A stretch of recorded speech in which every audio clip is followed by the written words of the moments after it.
அனைவருக்கும் வணக்கங்க. இந்த செடிக்கு பேர் நம்ம ஊரில் சீமண்ண பூண்டு அப்படின்னு சொல்லுவாங்க. இப்போ இந்த நம்ம மாணவர்கள்லாம் அதில் ஏதோ முட்டை விடுறேன்னு சொல்லி ஒரு பின் எடுத்து முட்டை விட்டுட்ருக்காங்க. கவனிங்க.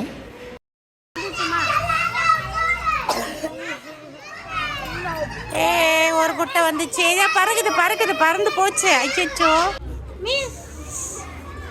ஐயோ போயிடுச்சு. போயிடுச்சுடா. ஐயோ எடுக்கிறேன்.